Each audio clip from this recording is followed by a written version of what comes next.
Hello, this is Matthew Robert Payne. This is Tolu Sarah Johnson, who can't stop laughing. This is a book called Reframe Heaven. This is chapter 21. Yeah, this is where growth becomes expansion from learning to influence to greater responsibility. When you notice this title, the subtle changes, you are not just growing, but your growth is influencing other people's life because you start changing the mindset that your growth is not just about you. Your healing, your understanding, your journey, it's not just about you. It's about other people as well that can be influenced through your testimony. Just like Matthew's life has been a positive influence on my life because of the growth, because of the challenges that he's gone through, and is still very close to God's heart. So as you are growing, as we've been growing in these 2.5 years, we've been taking heaven along with us. We are all learning and it's influencing the way we see things, which is leading to greater responsibility overall. So I am so happy to be able to see what your life can be, what my life can be if I'm in submission to the Holy Spirit, if I'm in submission to God. Let's look at John Lennon. I remember 2.5 years ago when we spoke to John. He said something about the message I carry is sharing in the suffering of Christ.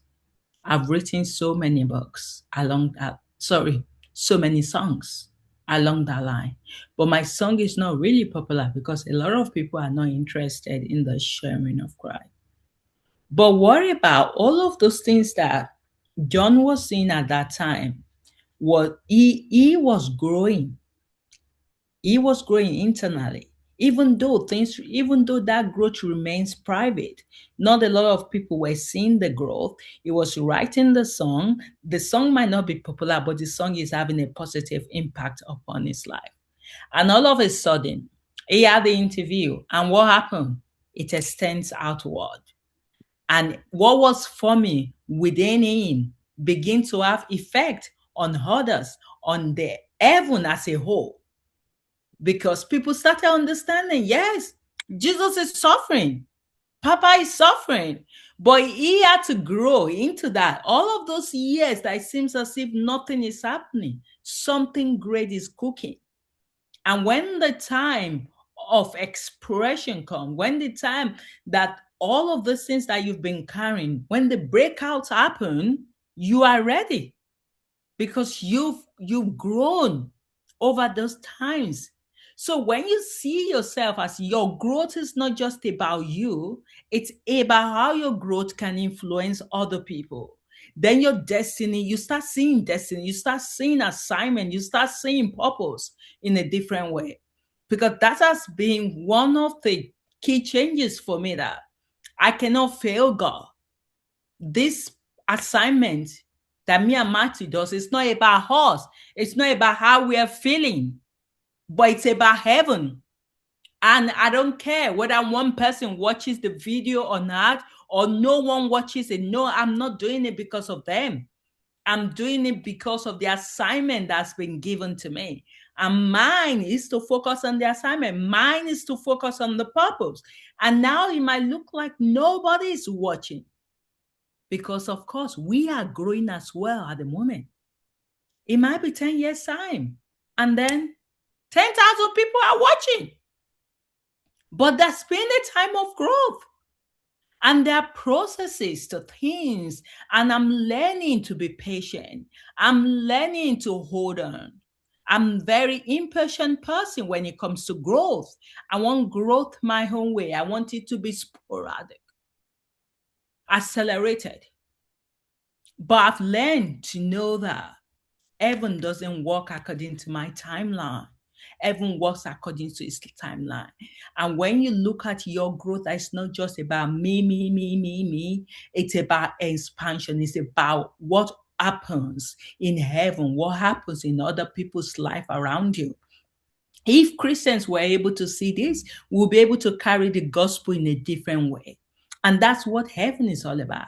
It's about expanding what has been put into you. That seed has been inputted into your life can grow. It can grow to become a massive Iroko tree, like where other people can sit on that tree and they can have what you call it when you're shielded from the sun.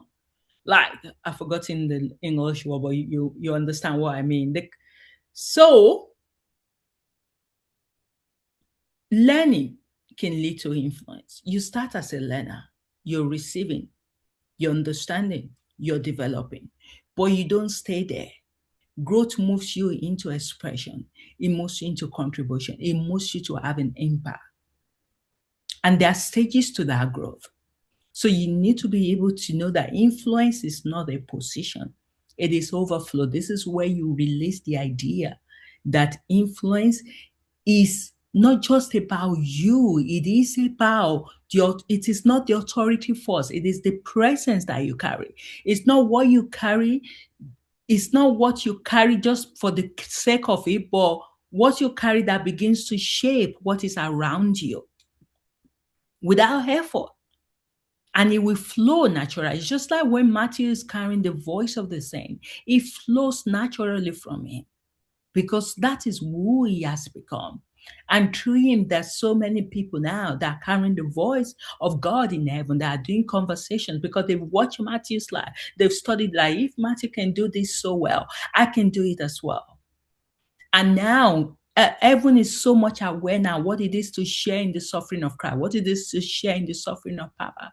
But that took someone, John Lennon, growing for 40 years and nobody knew what God was building in him.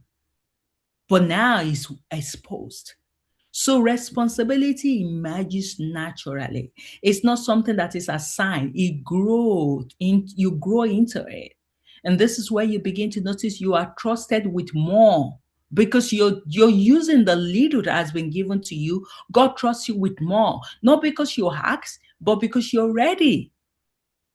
And you're not going to grow until God sees that you're ready. Because responsibility needs to feel different here. It's not like it is on our responsibility is heavy, it's overwhelming. It can be overwhelming. And so there might be a sense of responsibility that it might seem heavy, but not the way it will be while you are not. Because the responsibility you're given in heaven is aligned to what you carry, to what matches your capacity. So expansion is capacity increasing.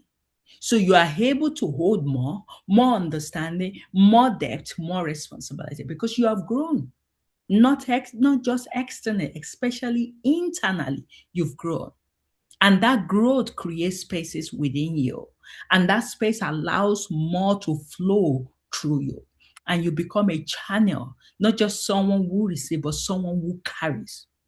And that's what growth makes you to become in heaven. You carry God's love. You carry God's peace. You carry God's favor.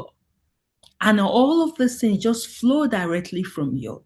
And this is what the church is lacking today. They don't you can see the grace of God. You can see the love of God overflowing through them because they don't carry it. Because they don't know what it is to love. They don't know that the gospel is about love.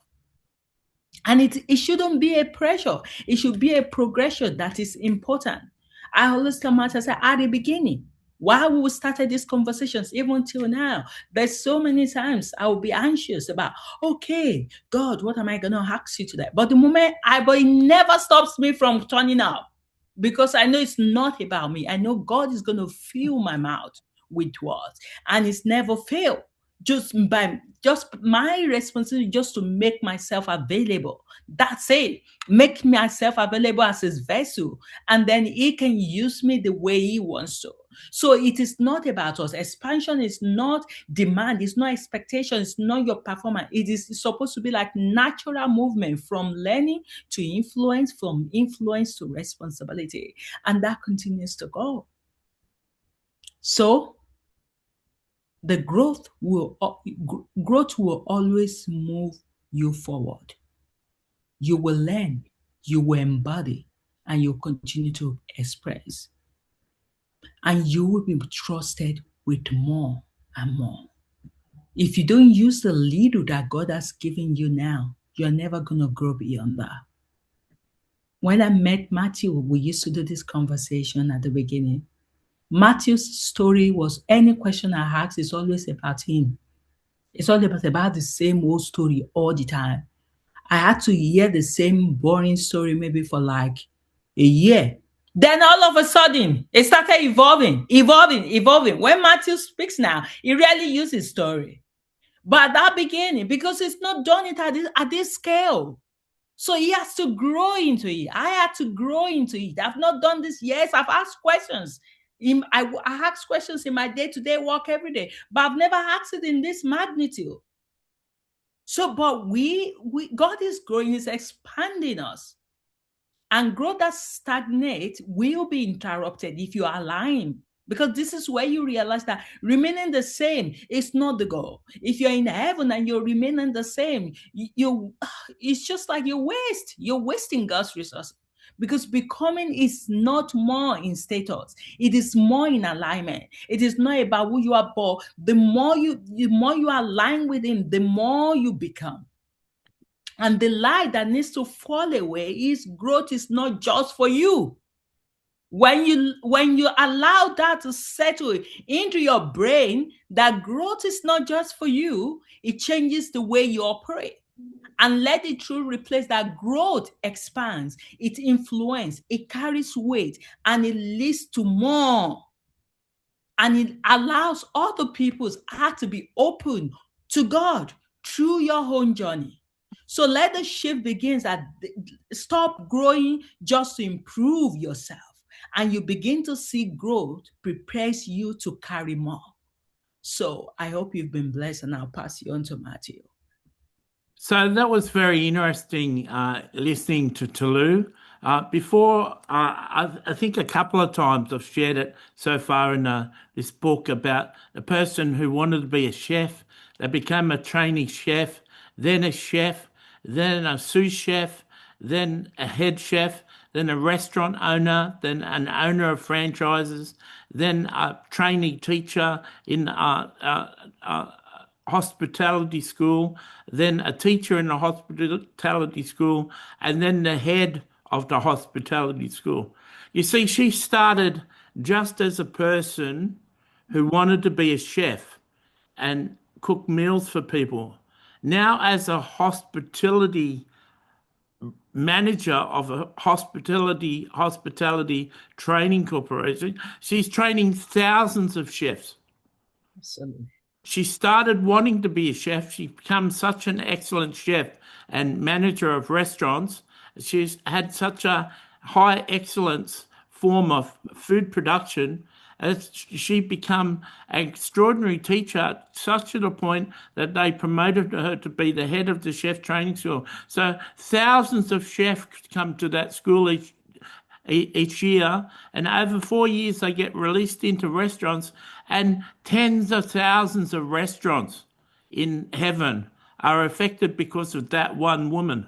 That's the progression. So she may start in Rome 1 as a trainee chef, and she'd probably be in Rome 7 by the time she's training tens of thousands of chefs. So there's always progression. There's work, there's play, there's learning, there's improvement, both in the spiritual and the personal, and then promotion that continues and continues.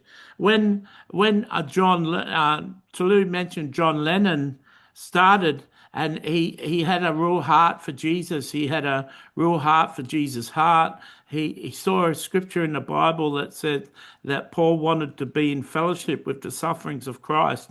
And he dug into that and learned what that was. And he found out that Jesus suffers. And the majority of Christians in the world have got no awareness that Jesus suffers, and it's a whole new subject. You can look into that subject in Tolu's books. But John got interviewed by us, and it became a book. Well, when John was interviewed, he was on a stage, and Michael Jackson was impressed by what John said, and he approached him. He said, "Do you want us to collaborate in music?" And John said, I don't want to make hits like you. You make hits and you make good songs, but I only want to write songs about the sufferings of Christ." And Michael said, "Let's do one of each, one like a normal hit and one about the sufferings of Christ." So the best John Lennon had ever had was a song in the top 150 songs. That was, if you get a song in the 150 most popular, it doesn't get played once in the week following, it gets played twice. So more people get to know it, more people get to hear it. And so after Michael Jackson and Ben Tolu's husband collaborated with John Lennon and like edited his lyrics and his music, his next song got like 47 out, and then his next song got like 36, and his next song got 12, and his next song got fifth. So not only was he getting better songs, but it was voted the top 5 songs in heaven, which means it went from only 2% of the people listening to his songs and liking his songs to 50% of people liking his songs.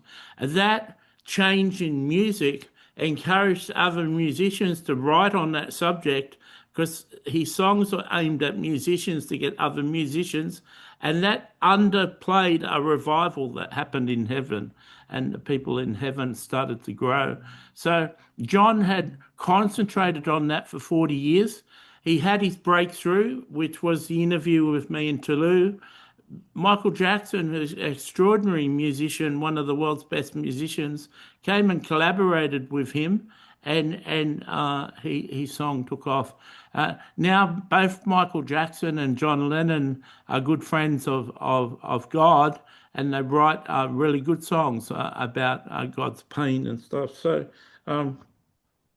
Michael Jackson kept on producing great songs and changing heaven, and eventually he got promoted to be the head singer, in charge of the music in the throne room. So he runs the band, he runs the singers, he chooses the songs, he rehearses the songs, and all the songs getting played in the throne room of heaven are organised by Michael Jackson. So he's the head of music in heaven, and that's the role that Lucifer used to have.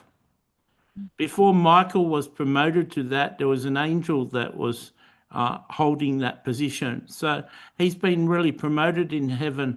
And I thought it would be interesting to track the changes in Michael Jackson's life and other saints' lives, for you to not only have the theory coming from Tolu, but the practical, that this isn't just theory, this really happens.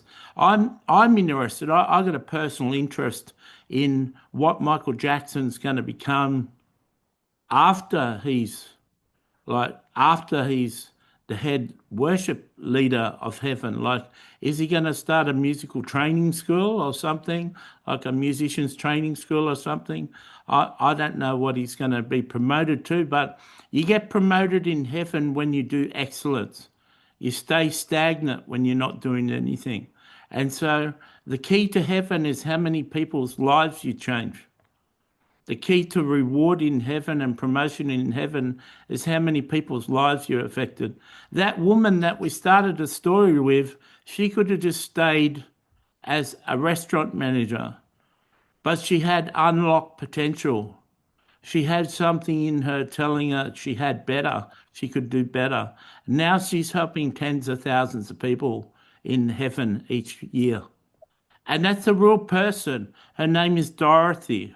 And that sounds like an older name. Well, she is a older woman of an older generation. In today's ages, she'd be about 70, and she's held that position for 20 years. So I hope that you learned something of this chapter. Thank you, Matthew. Ben, do you mind speaking to this chapter, because I know you've gone through a lot of growth in heaven? So when I first got to heaven, have I spoken before In what sense? in this book? Yes, you have. So Yeah, this is the second. when I first got to heaven, I may be repeating myself that I No. knew Michael Jackson on earth as a musician, and when I got to heaven, I was introduced to him, and I soon showed Michael that I could edit lyrics, and Michael is extraordinarily accomplished songwriter, and he just hadn't met many producers in his life that could write better lyrics than himself, but he had an interest in me because I had theological understanding and I had a prophetic gifting. So I understood not only the significance of certain words theologically, but I understood how certain words written in songs could be prophetic and tell of the future. So you could write a song that's encouraging, and you could write a song that speaks of the future.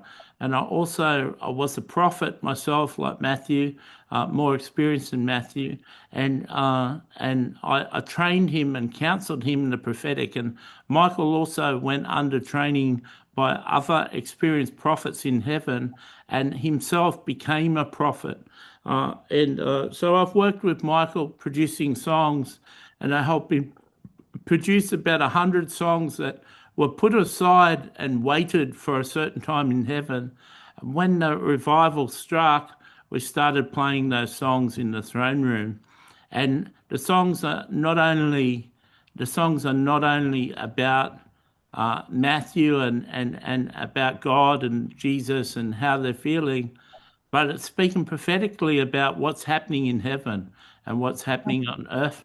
And you can play the songs and play scenes on the screens, and it's playing out what's actually happening in heaven. So when Michael wrote them a year ago, when we wrote them a year ago, we were prophesying into the future. It's like seeing a prophecy in the Old Testament unfolding in today's world. And that's what happened with the music. And Michael's prophetic edge and his ability to write music that prophesied came from my prophetic gifting, and my editing and my writing skills, and also Michael's newfound ability to prophetically write. So Michael's songs are not only encouraging because of me, but because of me and my influence and my mentoring, they actually predict the future. Wow. What other areas have you grown? What areas have I grown? Yeah, what other I've, areas? I've grown in my songwriting ability. I've grown in my prophetic ability. I've grown to become a mentor and a coach for people, certain elite individuals that come from witchcraft on earth, come to heaven, and they were sort of put in a place and weren't even being utilized because the whole of heaven was Christian based. And Mm. now that heaven has opened up to all the different faiths, and they've been encouraged largely because of Tiffany's influence, these heavy duty witchcraft elites are being trained and mentored by me. We've also got a place called the Cigar Lounge where people smoke cigars and drink scotch, which may affect your religious sensibilities to hear that. But in that room, a lot of questions are asked, and people are free to answer the questions. And a lot of my elite go in there and learn a lot of things. So I'm sort of like, if I had a business on Earth, I'd charge $20,000 an hour for my prophetic counselling, and so if it was an earthbound business, I'd be dealing with high level business people and prophetically coaching them with their life and giving them insight. And if you don't understand prophetic, if you're reading this, it's just like you've got your own psychic or you've got your own clairvoyant giving you steps, and a life coach directing you to your next steps according to your business. So I do a lot of coaching in heaven, and that's probably an area that you don't understand. So I took Michael from being an extraordinary musician to another level. I took John Lennon from being a good musician to another level, and I'm taking multiple high-powered elite into their potential and to another level. So I've become, which is news to you, I've become like a life coach and a mentor to many people. Wow. And what about your relationship with God?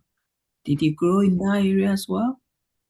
Yeah, when I was on Earth, I could hear God's emotions, and I talked to God and had a lot of emotions, and I was very sad. I lived a really depressed life. I really suffered, and when I got to heaven, it was far worse than I even imagined. And my first few conversations with God, He was crying, and I was crying, and I didn't know any way forward. I couldn't think of any Bible verse that would fix it. And I know a lot of Bible verses, and I couldn't see any Bible verses that explained it. In fact, the condition I saw God in seemed the opposite of what the Bible promised. Wow.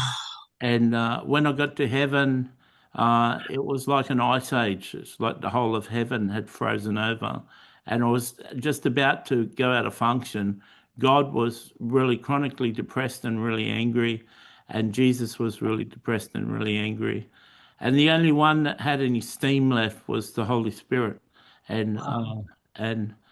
we had to bring revival to heaven and wake heaven up. And about 2 months ago, God finally got woken up. But in order to do that, I had to invite someone in from another planet to come and take charge of heaven and put God on a respite, because a respite leave. God hasn't been on a break for 6,000 years, and Wow. it just caused him to have like a nervous breakdown. Thank you, Ben. So to close, Matthew, why are you smiling? We had question time with Ben. Yeah, because I wanted him to speak more about his growth. Yeah. You wanted practical? Yeah. Okay, Yeah. let's talk about practicality of it. So growth is not the end. It is the beginning of expansion from learning to influence to greater responsibility, not forced but flowing. And when you begin to see that, you stop limiting growth yourself and you begin to embrace what your growth is becoming capable of carrying. God bless. God bless you all.